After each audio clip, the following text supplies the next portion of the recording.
2 days before the disaster, everything was going Blue Origin's way. For Jeff Bezos'S space company, late May of 2026 looked like the best stretch of its entire history. NASA had just stood up at a podium in Washington and named Blue Origin as a cornerstone of America's return to the moon. Not a side player, a cornerstone. Their robotic Blue Moon lander would carry 2 rovers down to the moon's south pole, the literal foundation stones of a future lunar base. There was money on the table. There was prestige. There was a clear path to the surface of another world. Bezos had spent 25 years and untold billions chasing exactly this moment. And then, on the evening of May 28th, all of it, quite literally, blew up. At Cape Canaveral, during what was supposed to be a routine firing of its engines, a 98-meter rocket called New Glenn detonated on the pad. A fireball climbed into the night sky over Florida's Space Coast, bright enough that people miles away thought for a moment that something had gone wrong with the world itself. Homes shook. Windows rattled. Across Cape Canaveral and Cocoa Beach, residents ran outside, pulled out their phones, and started filming an orange glow that lit up the dark like a second sunset. No one was near the rocket. No one was hurt. But the rocket that Blue Origin considers its workhorse, the machine on which a huge slice of America's lunar ambitions now rests, was simply gone. This is the story of how the best week in a company's life turned in a matter of seconds into one of the worst. And it's also a story about something bigger, about how unforgiving spaceflight still is, even in an age when we talk about moon bases and Mars colonies as if they were already settled facts. Stay with me, because the part that matters most isn't the explosion itself. It's what the explosion threatens to take down with it. Let's start with what actually happened on that pad. The test that night was something engineers call a static fire, or a hot fire test. It's one of the most ordinary, well-worn procedures in all of rocketry. You bolt the rocket firmly to the launch pad so it can't go anywhere, and then you briefly ignite its engines. In this case, the 7 methane-fueled BE-4 engines that power New Glenn's first stage.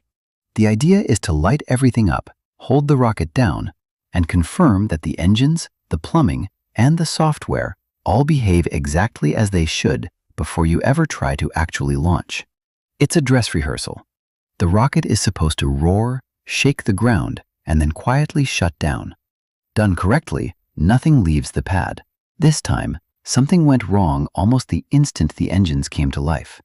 According to accounts of the test, as the engines appeared to begin firing, trouble erupted right at the base of the rocket. The first stage, the towering lower section, around 57 meters tall on its own, was suddenly swallowed by a rapidly growing fire.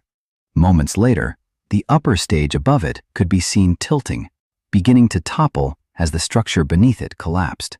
And then the whole vehicle exploded, as its load of methane fuel and liquid oxygen ignited in one enormous, roiling fireball. When the smoke finally cleared, the rocket was gone. So, apparently, was the big erector structure, the gantry used to haul New Glenn out of its hangar and stand it upright on the pad. Bezos himself addressed it quickly, publicly, and without flinching. All personnel, he said, were accounted for and safe. It was too early, he wrote, to know the root cause, but the company was already working to find it. A very rough day, he admitted, but they would rebuild whatever needed rebuilding and get back to flying. It was worth it. Local emergency officials confirmed there was no threat to the public, no dangerous fumes drifting over the towns. The company did issue one slightly eerie warning a day later. Debris from the blast might wash ashore on nearby beaches in the days and weeks to come. A reminder that a rocket doesn't simply vanish when it explodes, it scatters. Now, to understand why this matters so much, you have to understand what New Glenn actually is, and why it was carrying the weight of so many hopes. New Glenn is Blue Origin's heavy-lift rocket, its big machine, named after John Glenn, the first American to orbit the Earth. At 98 meters tall, it's a genuine giant, built to haul serious payloads into orbit and beyond. For years, Blue Origin was teased as the company that was perpetually almost ready. long on ambition, short on actual flights, watching SpaceX rack up launch after launch while New Glenn stayed on the ground. When it finally started flying, it was a real turning point. Proof that Bezos'S company could play in the same league as Elon Musk. But finally flying is a fragile thing. This explosion happened while the company was preparing for only the 4th flight of the rocket. 4. That's how early in its life New Glenn still is, and the road there had not been entirely smooth. An earlier mission had already stumbled when the company was unable to place a commercial payload into its correct orbit. A reminder that this rocket was still very much in the proving phase, still working out the brutal kinks that every new heavy-lift vehicle has to survive. A static fire explosion at flight number 4 is not a footnote. It's a serious blow to a program that was just beginning to find its feet. And here we reach the first concrete casualty of that fireball, the one we can already name with certainty. That test was the final rehearsal for a launch planned for early June, just days away. On that flight, New Glenn was supposed to carry a batch of Internet satellites into low Earth orbit, part of Amazon's LEO constellation, the project formerly known as Project Kuiper. This is Amazon's enormous effort to blanket the planet in broadband internet from space, a direct competitor to SpaceX's Starlink. Different reports put the number of satellites on that flight at around 48 or 49. Either way, that mission is now off. The satellites that were supposed to ride to orbit within days are grounded, waiting. Now, in the grand scheme of things, that particular setback is survivable. Amazon was quick to point out that New Glenn represents only about a quarter of the more than 100 launches it has lined up to build out its LEO network. It has 4 other rockets on its manifest, which means it can keep deploying satellites while New Glenn recovers. In fact, a rival rocket, United Launch Alliance's Atlas V, was set to carry its own batch of Amazon LEO satellites from a nearby pad just the following night. And officials confirmed that flight wasn't affected. The Space Force was clear. The explosion would not disrupt launches by other companies from other pads. So if the story ended with some delayed Internet satellites, this would be an expensive embarrassment and not much more. But the story does not end there. Because what this explosion really threatens sits not in low Earth orbit, but 250,000 miles away, on the Moon. This is the part you need to understand, and it's worth slowing down for. Just 2 days before the explosion, NASA had made a major announcement about its plans to return to the Moon. Not for a quick flag and footprints visit, but to build something permanent. The agency laid out its moon base program, an effort tied to the broader Artemis campaign, to establish a lasting human presence near the lunar South Pole sometime in the 2030s. The South Pole is the prize because scientists believe its permanently shadowed craters hold vast stores of water ice, frozen there for billions of years. Water means drinking water, breathable oxygen, and even rocket fuel. The raw ingredients that could let humans actually stay on the Moon instead of just visiting. And in that announcement, Blue Origin was handed a starring role.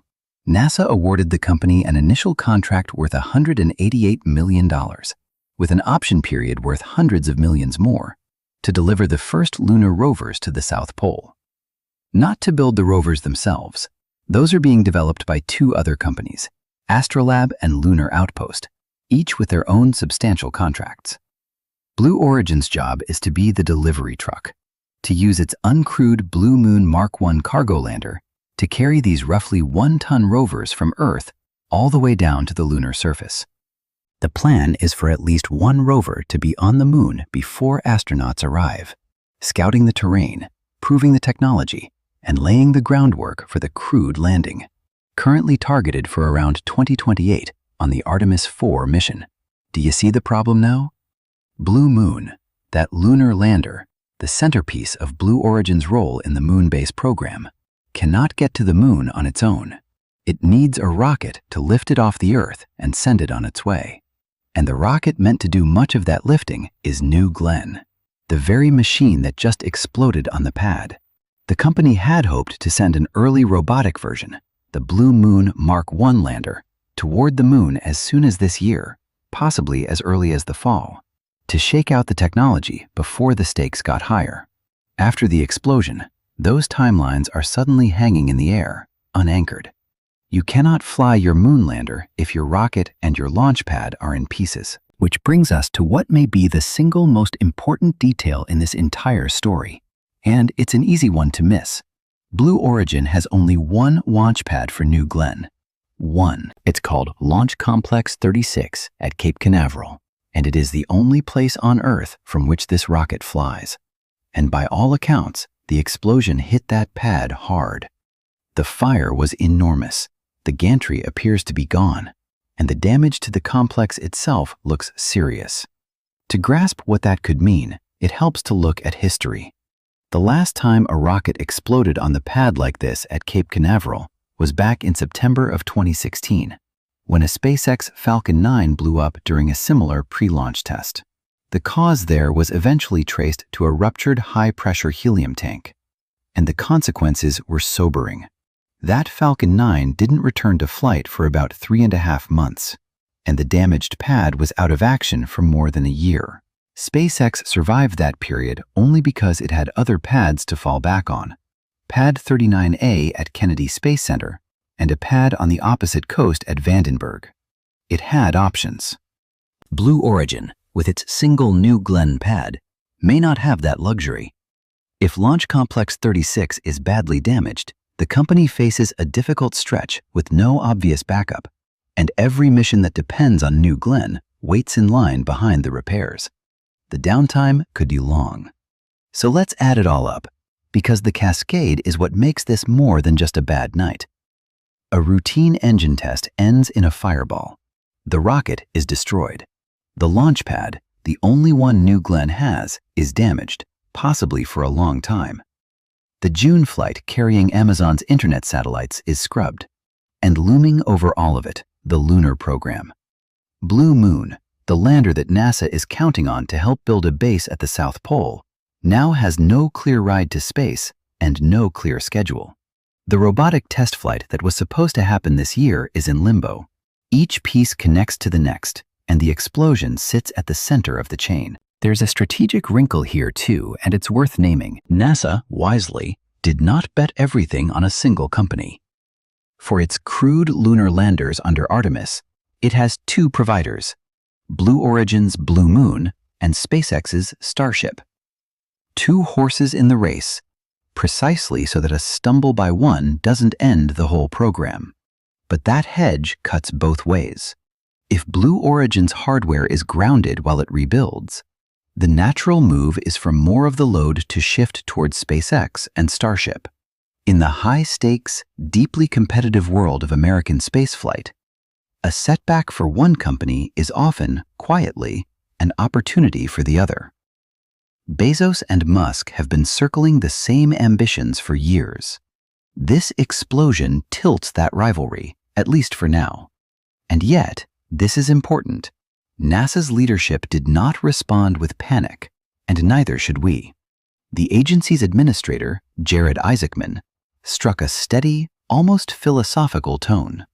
Spaceflight, he noted, is unforgiving, and developing brand new heavy-lift capability is extraordinarily difficult. The agency, he said, would work with its partners to support a thorough investigation, assess the near-term impacts, and get back to launching rockets. As for exactly how the accident would affect the Artemis and Moonbase programs, that, the agency said, would become clearer in time. They promised more information as the picture came into focus. It's a measured response, and a fair one. Because here's the thing about rocket explosions. As dramatic and frightening as they look, they are not, historically, the end of the road. They are, brutally often, part of the road. Consider how many programs we now think of as triumphs were built on top of wreckage. SpaceX blew up rocket after rocket in its early days, including very public, very fiery failures, before it became the most dominant launch company on the planet. The early American space program was littered with rockets that toppled over, veered off course, or exploded seconds after liftoff. Even the path to the moon in the 1960s ran through fatal tragedy and hard-won lessons.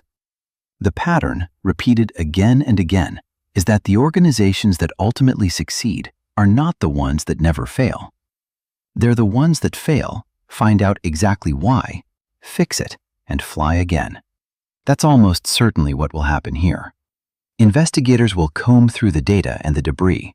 They'll figure out what turned a routine static fire into a catastrophe, whether it was a fuel system fault, a problem with one of those BE4 engines, a structural failure, or something no one has thought of yet. Blue Origin will identify corrective actions. The pad will be assessed and rebuilt if it has to be. And at some point, months from now, maybe longer, a new Glen will stand on that pad again, its engines will light, and this time they'll fire the way they're supposed to. But none of that erases what this moment reveals. And maybe that's the real lesson worth carrying away from the night the sky over Cape Canaveral turned orange. We have started talking about the moon and even Mars as if they're nearly within reach, as if lunar bases and permanent outposts are just a matter of scheduling. And in a way, they are within reach. The fact that NASA can hand out contracts for rovers and landers and base modules is genuinely extraordinary.